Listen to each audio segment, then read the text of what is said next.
مظفر احمد صاحب یہ محمود عالم ملک صاحب اب سکھر کے بیٹے ہیں، آج کل کینیڈا میں ہوتے ہیں. ان کی وہاں کی قربانی کے بعد بتائیں کس طرح نکلے تھے. اچھا 1985 میں سکھر کیس میں یہ 11 ماہ اسیر راہ مولا رہے. واقف زندگی ہیں اور آج کل رکیم پریس میں انچارج کے طور پہ کام کر رہے ہیں. فرمائیے. پاکستان میں قومی اسمبلی نے ابھی حال ہی میں آئین میں 8ویں ترمیم میں آئین میں جو کچھ حصے منسوخ کیے ہیں اس کو پاکستان میں بہت تاریخ ساز کارنامہ کہا جا رہا ہے اور کہا کہ بڑا سنہرے حروف سے لکھا جائے گا. تو اس سے متعلق حضور کا تبصرہ. اس سنہری حروف میں کوئی سیاہی بھی داخل ہو گئی ہے کیونکہ انصاف کا تقاضا نہیں پورا کیا گیا، عوام سے ڈر کر یہ کیا گیا ہے. اور مولوی جس کو زبانے کا نعرہ لے کر اٹھے تھے کہ ہم اس کو ٹھیک کر دیں گے، اس کو پھر سر پہ چڑھا دیا. جو غیر اسلامی حصے تھے ان کو انہوں نے دور نہیں کیا اور نام رکھ دیا ان کا اسلامی حصہ. اسلام کسی جگہ بھی کبھی کسی صورت میں کسی انسان کو یہ اجازت نہیں دیتا کہ کسی شخص کے ادعا کے خلاف اس کی طرف دین منسوخ کرو. ایک ایسا قاعدہ کلیہ ہے جس میں ایک ذرہ بھی کہیں آپ استثناء نہیں پائیں گے. حضرت صلی اللہ علیہ وآلہ وسلم سے بڑھ کر کسی کو مسلم یا غیر مسلم قرار دینے کا اختیار اگر کسی کو ہو سکتا ہے، اگر وہ یہ دعویٰ کرتا ہے کہ ہے، تو بدبخت انسان سب سے زیادہ رسول اللہ علیہ وسلم کی حد تک کرنے والا ہے.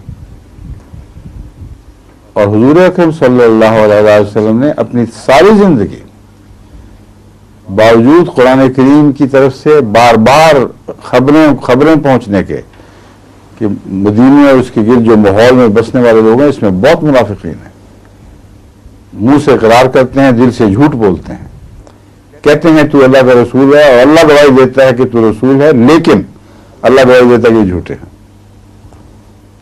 اتنی پختہ گواہی کے باوجود عالم الغیب گواہی دے رہا ہے. رسول اللہ صلی اللہ علیہ وسلم نے ایک شخص کو بھی اس کے ادعا کے خلاف غیر مسلم قرار کے باہر نہیں پھینکا، غیر مسلم قرار دے کر باہر نہیں پھینکا.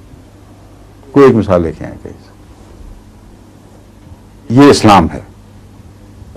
اس واضح اسلامی تعلیم کے خلاف بدبختوں کو، انسانوں کو جو رسول سے بڑھ کر علم اور رسول سے بڑھ کر اختیار کا دعویٰ لے بیٹھے ہیں، ایسے بدبختوں پر یہ فیصلہ چھوڑ دینا کہ تم بتاؤ فلاں مسلمان ہے کہ نہیں، جبکہ وہ مسلمان کہتا ہے، جبکہ وہ اپنے آپ کو مسلمان کہتا ہے، مسلمان ہے کہ نہیں تم بتاؤ. تو کہتے ہیں نہیں. کہتے ہیں اگر وہ کلمہ پڑھ لے پھر ہو جائے گا، کلمہ پڑھے تو اس کی گردن کاٹ دو، غیر مسلم کو حقی کوئی نہیں کرو گا.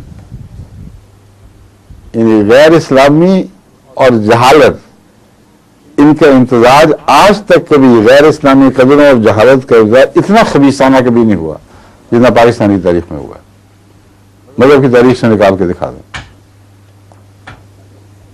وہ کلمہ جو مسلمان بنانے کے لیے ضروری ہے، وہ کلمہ پڑھو تو جان جاتی ہے، اور نہ پڑھو تو غیر مسلم ثابت. اور غیر مسلم ثابت کس طرح؟ مولوی نے کہا ہے کہ نہیں ہے، اس لیے ایسا شخص دل میں بھی کلمہ پڑھے تو مسلمان نہیں ہوگا کیونکہ مولوی نہیں مانتا. یہ ایک بدبخت چکر ہے جس کو توڑنا چاہیے تھا اس نحوست حکومت کو. جب تک اس چکر کو نہیں توڑیں گے، پاکستان مولوی کی نحوست کے چکر سے کبھی بھی باہر نہیں جا سکتا. جتنے مرضی جشن منائیں، جتنے مرضی بغلیں بجائیں، اس لعنت میں تو ابھی بھی مبتلا ہیں جو پہلے تھی. اس سب غلط کانسٹیٹیوشنز کو توڑ کے پھینکیں. اور دوسرے بیوقوفی کی حد ہے اس رجیم کی. میں ان کی عقل کی بھی تعریفیں کیا کرتا تھا، اب بیوقوفی کا بھی قصہ سن لیں.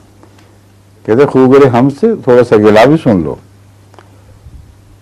یہ جس ضیاء کی پیداوار ہیں یہ لوگ، اس کی تو تقریباً تمام ترمیمیں ختم کر بیٹھے ہیں.